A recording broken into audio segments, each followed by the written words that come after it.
Juliette Elson, bonjour. Bonjour. Vous avez co-dirigé, co-publié avec Daniel Lévy En avant la retraite, mieux gérer la transition. Alors je précise que c'est une nouvelle édition.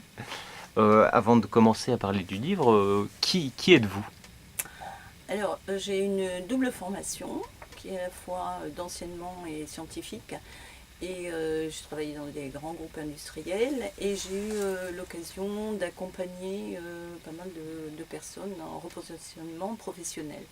Daniel Lévy a travaillé dans l'animation culturelle, il a travaillé chez IBM et ensuite il s'est formé au coaching en entreprise.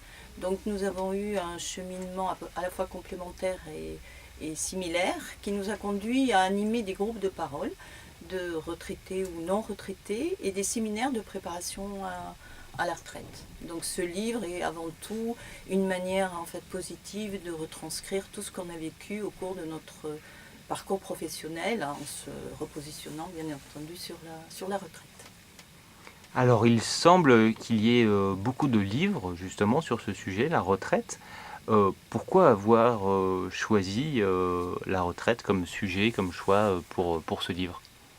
Alors nous sommes partis d'un constat, c'est qu'il y a 700 000 personnes qui partent à la retraite chaque année et pour lesquelles il n'y a pas vraiment de livres qui permettent de faire des choix pour leur vie future.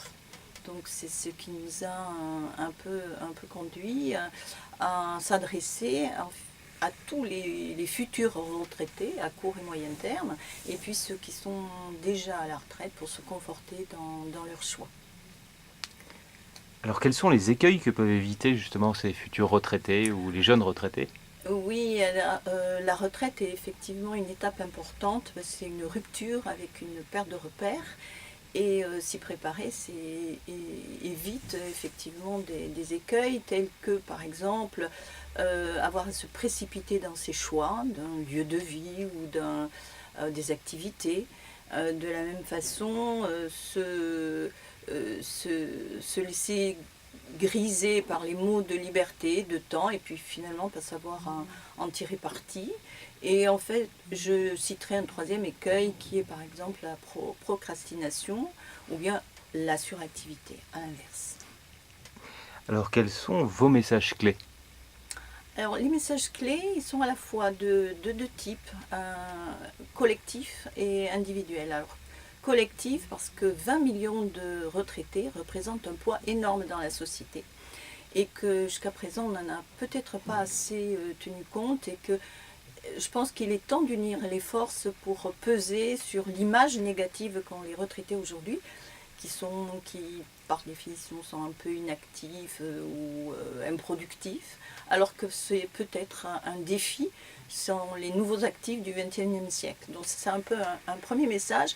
Et le deuxième, il est plutôt individuel, parce que chaque personne est unique et qu'elle porte en elle ses choix à faire pour son prochain. Il n'y a pas de recette miracle pour une retraite heureuse, telle qu'on la préconise. C'est chacun qui doit avant tout s'analyser en fonction de son vécu, ses forces, ses faiblesses, ses contraintes.